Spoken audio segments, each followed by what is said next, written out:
So, well, that's a long conversation about. I'll make it as short as possible. I did my workshop for lease options, all inclusive trust deeds, and land contracts. It was reviewed. I had to have it. I wanted to have it reviewed by an attorney. In fact, I had John Giardinelli of the Giardinelli Law Group review the entire thing. He actually gave me a video to go on the front of the workshop.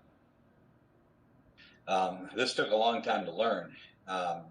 But yeah, the due on sales clause is the scariest thing out there. People think it's scary. It's really not at all, because although you can put anything in a contract, you can't necessarily enforce it.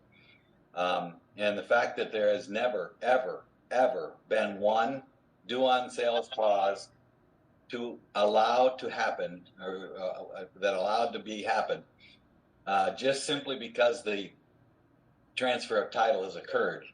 It's never happened. That's why today you can get title insurance on all forms of these alternative purchase options. And the due on sales clause simply cannot. That doesn't mean they can't have it in the contract to make people worry about it. That also doesn't mean that they can't enact it or activate it and send you a nasty letter from their attorney telling you they're going to activate the due on sales clause, and now you have to refinance or sell the property. They can certainly activate it if they want to.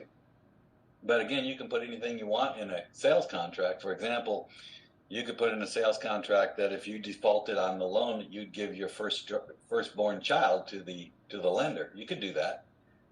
But no court in the country would allow that to be enforced. Same thing with this. The first time this is ever enforced, due simply transfer of title would no longer insure it. So all they have to do, if it did happen that they got an activation, got a nasty letter in the mail, they would just literally open up and go down to the county courthouse and file a court case, and it would disappear because the lender knows they would lose that process. But it's always there. It's always something people want to argue about. And even attorneys, unfortunately, even attorneys don't understand this due on sales clause, because the last time these types of alternative purchase options were used was back in the Jimmy Carter years. And all those attorneys are either dead or retired. So even attorneys used here, but it is true that they're not enforceable. But it is also true that you can have it on your contract, and you not very likely will if it's a conventional loan.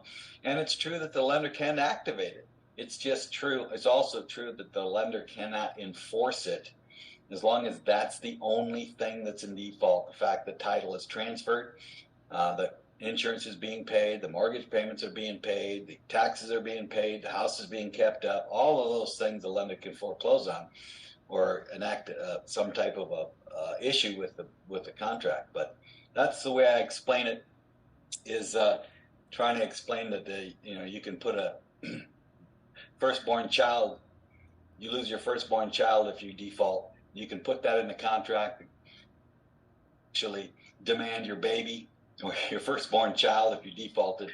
But if you went to court, the judge would never allow it. lots of people, I just spoke to somebody at a child birthday